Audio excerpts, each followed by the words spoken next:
Seigneur, je lance ma joie vers le ciel.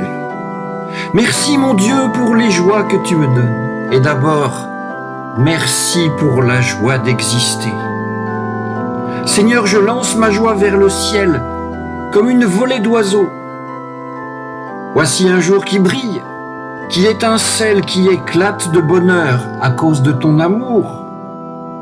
Chaque jour est ton œuvre, chacun est compté. Alléluia, alléluia mon Dieu en Jésus-Christ. Amen.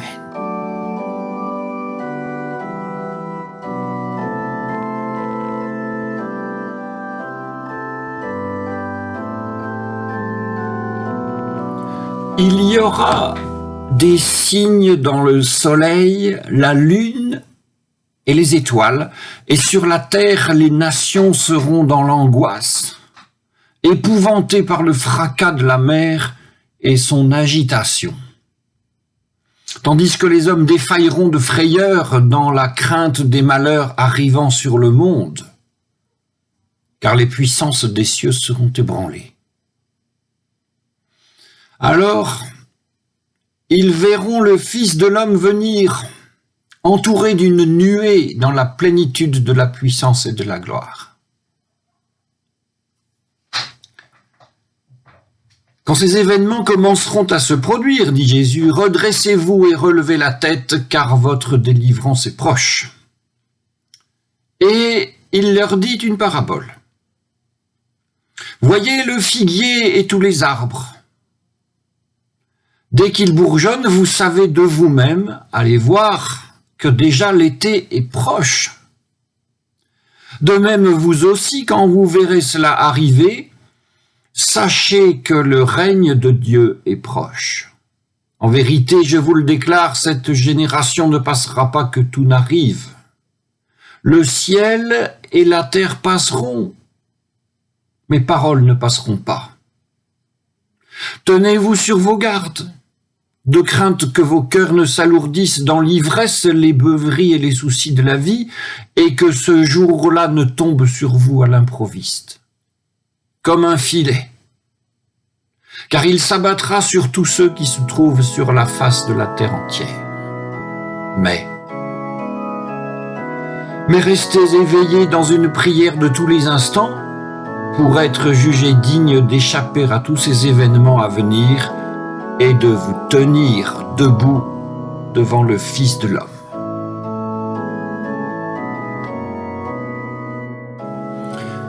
Il y a peu de temps, les textes qui étaient proposés à notre méditation du dimanche étaient déjà des textes de fin des temps. Et c'est sous l'apparence d'une fin des temps qu'était évoquée la fin de l'année liturgique. Souvenez-vous, la fête du Christ roi approchait. Et ainsi évoquée, avec des textes de fin des temps, elle ne serait pas la fin d'un cycle avant le recommencement d'un autre cycle. Elle serait la fin. Ça serait fini. Car lorsque le Christ se manifeste dans la plénitude de sa royauté, c'est pour toujours la fin de la liturgie, car la liturgie est devenue inutile. Mais ce moment-là n'est pas encore venu, et nous revoilà donc un dimanche plus tard, avec des textes assez semblables à ceux que nous avons déjà lus, essayant de nous préparer à une autre manifestation de la royauté du Christ, Noël. C'est bien vers Noël que nos regards se portent en ce premier dimanche de l'Avent. Mais le temps présent reste chargé du temps d'avant, de l'ancien temps. Le temps d'avant ne passe pas. Il colle en quelque manière, il ne nous lâche pas. Et revoici alors encore la soi-disant connaissance des signes de la fin des temps. Et revoici encore les catastrophes, revoici aussi les arbres qui bourgeonnent, et voici pour nous les ordres auxquels obéir. Tenez-vous sur vos gardes de peur que, boum boum boum, et surtout, restez éveillés dans une prière de tous les instants pour être jugés dignes d'échapper à tous ces événements à venir et de vous tenir debout devant le Fils de l'homme. Nous avons déjà vu presque tout cela, et nous disons presque tout. Car ici, toute une vigilance est proposée au titre de laquelle, si vous la mettez en œuvre, vous serez jugés dignes d'échapper aux horreurs à venir et dignes aussi de regarder Dieu face à face et droit dans les yeux. Ce qui semble être une sacrée récompense. Sacrée récompense liée à une tâche considérable, une tâche de tous les instants, et à durée illimitée. Et à la fin, si l'on a tenu, si quelqu'un a tenu, il est trouvé digne d'une dignité qu'il ne doit qu'à ses propres efforts. Ce genre de mérite n'est pas vraiment ce que nous prêchons dans nos sermons, ni que nous proclamons dans nos liturgies. Seulement, l'évangile de ce jour vient là nous parler d'efforts méritoires. Pourquoi donc? Alors il se pourrait, vous me connaissez un peu maintenant, il se pourrait qu'il y ait là un problème de texte et une difficulté de traduction, et oui, il y en a. La traduction œcuménique de la Bible que nous avons lue à l'instant donne là, au 36e verset, une traduction qu'elle est bien la seule à donner dans le concert des traductions françaises. Cette traduction, nous pourrions juste la mettre de côté.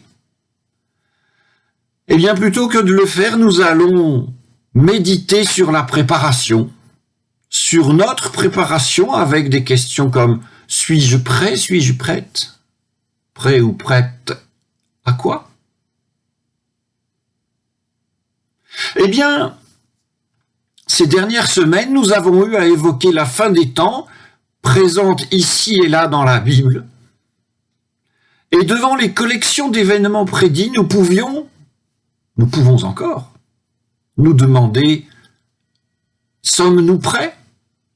Et nous pouvons encore faire remarquer aux auteurs bibliques que les signes de la fin dont ils nous font part ne sont pas des signes de la fin de quoi que ce soit, mais plutôt des signes d'un présent momentanément devenu fou. Ces listes de signes stimulent notre imagination, si bien que nous pouvons considérer que, oui, cela prépare. Cela nous prépare. Par ce travail de l'imagination, les esprits se préparent. Mais ils ne se préparent là qu'à ce qui peut être imaginé. Peut-on être prêt à ce qui ne peut être imaginé? Prêt à l'inimaginable? Qu'est-ce que cela signifie? Être prêt à l'inimaginable. Nous pouvons nous souvenir des attentats qui eurent lieu aux États-Unis d'Amérique le 11 septembre 2001. Le premier impact avait eu lieu le matin, 8h46. Mais tard dans la soirée, devant le petit écran, sidérés, nous voyons et revoyons toujours les mêmes images qui tournaient en boucle. Eh bien, sans le savoir, nous prenions la mesure de ce que nous n'étions pas prêts à ce qui arrivait là. Mais un de mes fils, 4 ans à l'époque, nous fit savoir à quel point nous n'étions pas prêts en nous disant avec une certaine véhémence, les images, on les a vues, maintenant on va manger. Et on est allé manger. Mais la mesure de notre impréparation était prise. Nous avions négligé des tâches vitales. Nous avions négligé nos enfants. Quant à être prêt, cela apparaissait ainsi. Être prêt, c'est être trouvé capable de persister dans ce qui est vital, quoi qu'il arrive. Et l'enfant de 4 ans nous l'avait plutôt bien dit. Il était mieux que nous camper dans la parole, voyez-vous. Première perspective vitale. Et il était mieux que nous rester campés dans l'idée de manger. Deuxième perspective vitale. Parler, manger. Être prêt à l'inimaginable, n'est-ce pas aussi simple que cela? Seras-tu prêt? Serons-nous prêts? Nous n'étions pas prêts. Et quelque chose aurait-il pu contribuer à notre préparation? Vient donc maintenant le temps de l'Avent. Nous lisons dans la Bible des extraits bien choisis, et revoilà sous nos yeux des listes d'événements et autres cataclysmes que la lecture et la méditation nous ont rendus presque familiers. Peut-être bien que nous serions prêts si cela venait à s'abattre sur nous. Peut-être même que la lecture et la méditation approfondie de ces textes auraient la capacité à nous rendre prêts à l'avènement du Fils de l'homme. De sorte que s'il arrivait maintenant, nous pourrions nous tenir debout face à lui, les yeux dans les yeux. Alors s'accompliraient ces versets que nous méditons aujourd'hui, qui n'appartiennent qu'à l'évangile de Luc, et au titre desquels l'on peut être jugé digne d'échapper à tous ces événements à venir, et digne aussi de se présenter devant le Fils de l'homme. Qu'on veuille ou pas parler de dignité, et que cette dignité nous soit donnée d'en haut, ou résulte de notre persistance dans la prière et l'écoute de la prédication, c'est tout un. Elle est là, cette dignité. Et là aussi est l'avènement du Fils de l'homme. On est prêt.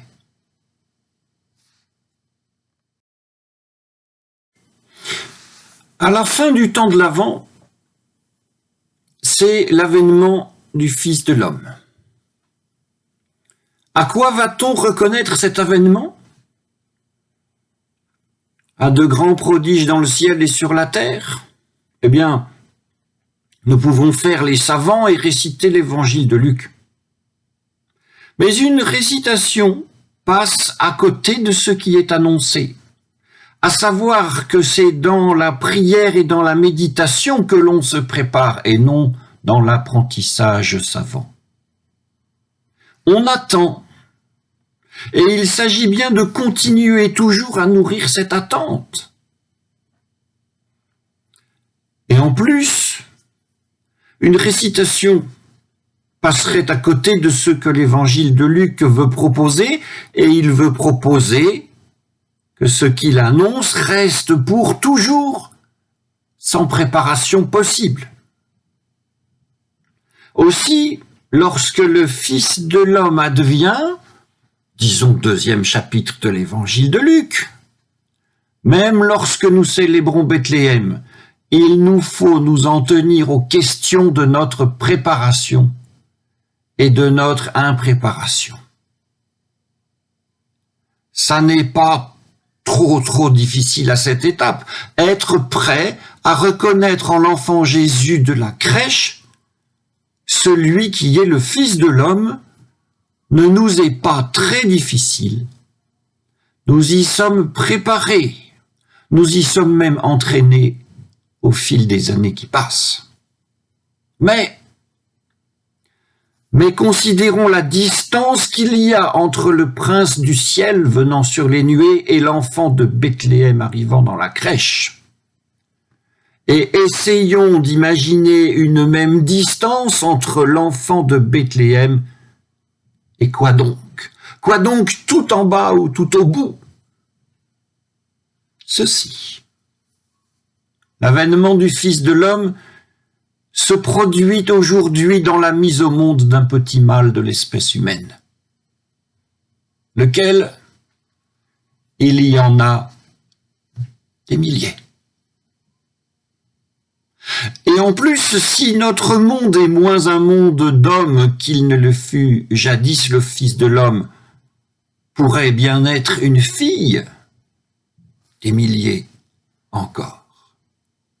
Et aussi, et ainsi, l'avènement du Fils de l'homme ne signe pas la fin de l'espèce humaine, mais son infini recommencement, une génération après l'autre.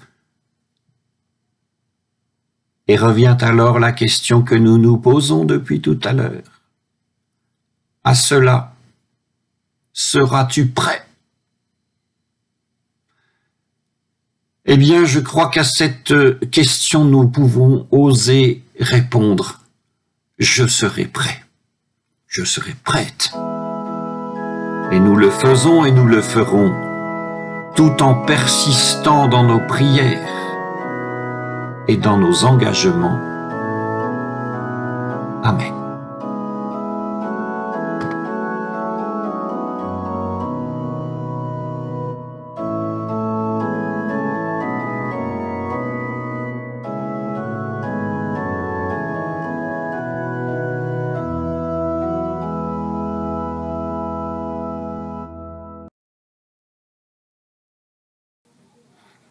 Dans le monde entier, en ce dimanche, les croyants sont assemblés par l'Esprit Saint pour qu'il montre aux hommes le visage d'un peuple libre et sauvé. Prions ensemble. Dans le monde entier, des hommes cherchent la libération de leurs frères pour qu'ils sachent le faire dans le respect de toute personne et le souci d'une vraie liberté. Prions Dieu. Dans le monde entier, des hommes sont aliénés par l'injustice, l'oppression, la haine ou encore le péché. Pour que leur appel à la liberté soit entendu et que leur effort soit reconnu, prions Dieu. Ce monde entier, il est tout près de nous. Pour que nous sachions nous mettre au service de nos frères, de nos sœurs et de leur pleine liberté, prions Dieu. Prions Dieu et disons ensemble, Notre Père qui es aux cieux, que ton nom soit sanctifié, que ton règne vienne, que ta volonté soit faite sur la terre comme au ciel. Donne-nous aujourd'hui notre pain de ce jour. Pardonne-nous nos offenses comme nous pardonnons aussi à ceux qui nous ont offensés. Et ne nous laisse pas entrer en tentation, mais délivre-nous du mal. Car c'est à toi qu'appartiennent le règne, la puissance et la gloire pour les siècles des siècles. Amen.